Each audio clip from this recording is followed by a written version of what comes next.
Olá, gente, seja bem-vindo a mais uma aula, né? A gente vai estar falando aí sobre função de segundo grau, na verdade vai continuar, né, o que a gente já havia começado a falar. É o seguinte, a função de segundo grau, a gente sabe que o gráfico dela é sempre uma parábola, né, que a gente vai construir aí um pouquinho mais para frente, tá? Mas é o seguinte, a princípio, imagine que a gente queira descobrir aonde essa função corta o eixo y, onde intercepta o eixo y, né? Não é exclusivo dessa, qualquer função, para você descobrir que ela corta o eixo y, intercepta o eixo y, a coordenada de x dela, né, tem que ser zero, não é isso? A nossa abscissa tem que ser zero. Então, neste caso específico, se eu quero descobrir aonde que essa função ela vai interceptar ou ela vai cortar, né, o nosso eixo y, o que a gente vai fazer? A gente vai pegar, substituir x por zero, porque naquele ponto o x é zero, não é? Então, você calcula o f de zero, vai ser quem? A vezes zero ao quadrado, mais b vezes zero, mais c. Conclusão, a gente tem o c. Então, o ponto de interseção dessa função com o eixo y vai ser um ponto I de coordenadas 0 com C. Então, não há necessidade de ficar fazendo muita coisa aí, tá? Basta verificar o termo independente, que você já sabe onde ela intercepta, onde ela corta ali, né, o nosso eixo Y. Falei X, mas corta o eixo Y. Ai, cacete, viu? Que merda.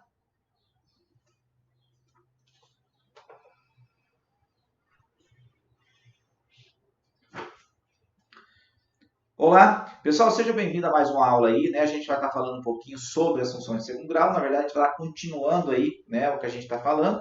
É o seguinte, a função de segundo grau, ela tem como característico o desenho dela, que é uma parábola, né?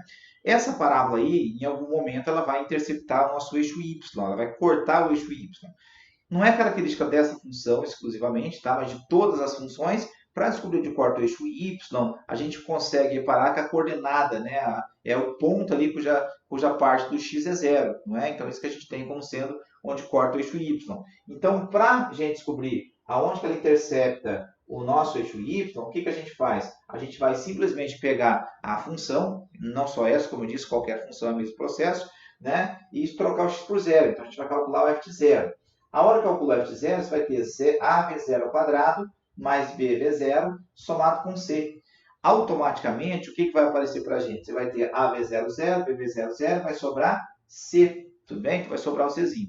Aí, o que acontece aqui? A gente vai ter o nosso termo, o nosso ponto, melhor dizendo, de interseção do gráfico com o eixo y, sendo ponto zero com C. Então, se você quer perceber ou quer descobrir aonde corta o eixo y na função de segundo grau, basta analisar aí o nosso termo dependente, que automaticamente você consegue ver, tá bom? Então, esse é o ponto de interseção do eixo y com o gráfico ou vice-versa, tá? Então, é isso que a gente tem para fazer. Outra coisa que a gente, né, consegue notar bastante nessa função de segundo grau aí, é um negocinho chamado vértice. A gente usa muito isso aqui, tá? O que seria o vértice da nossa função, né? O vértice da função nada mais é do que do que aquele ponto ali mais alto ou mais baixo que a parábola nos apresenta, tudo bem? Lógico, né? Aqui a gente vai fazer um pouquinho, não assim, né, seguindo todo o padrão para a construção, mas é mais para a gente ter uma ideia, né? Então, imagine que você tenha uma situação assim, ó. Imagine que você tem lá o eixo y, aqui o nosso eixo x, tá? Eu tenho uma parábola, repare que essa parábola ela não vai chegar a encostar no eixo x, né? É normal acontecer isso, né? Ou também um segundo exemplo, só para a gente ter uma ideia, que o eixo y, aqui a gente tem um eixo x, né? Vou colocar vou colocar esse aqui mais para cima, esse eixo x. O seguinte, ó. Então, a gente tem lá o eixo y, né? Desculpa, o nosso eixo x, tá? Aí a parábola nossa nesse formato aqui assim.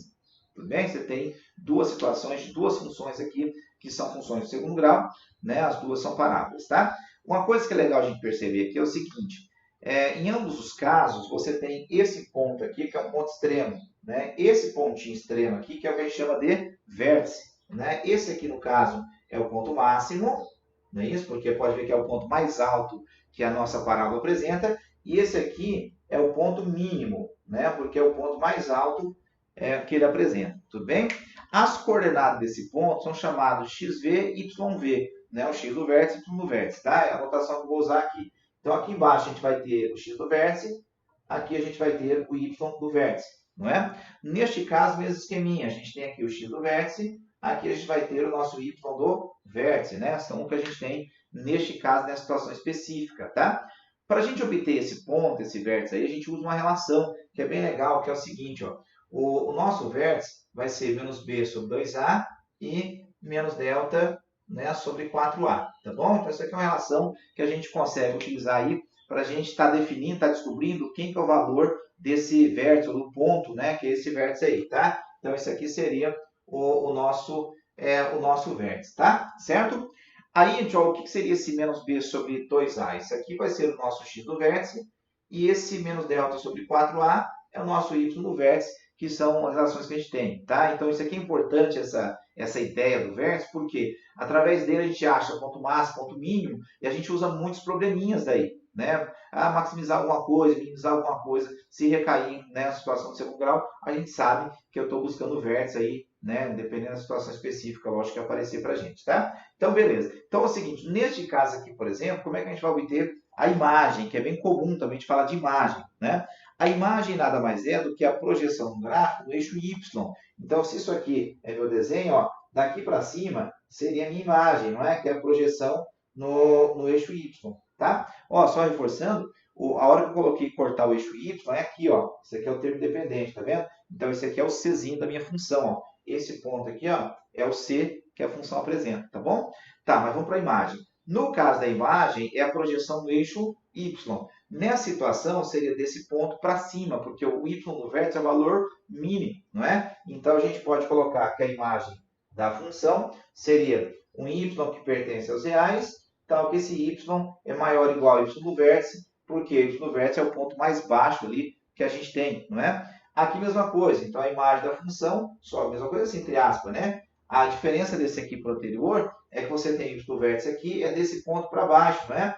Então, se é desse ponto para baixo, significa o quê? Significa que aqui a gente tem uma situação, né, que a imagem vai ser o Y que pertence aos reais, tal que esse Y é menor ou igual a Y do vértice. Tudo bem? Então, isso aqui que a gente tem para fazer, né? Então, não é difícil, não é tão complicado, a ideia é bem de boa, tá? Então, você já tem alguns elementos aí que você consegue construir o nosso gráfico.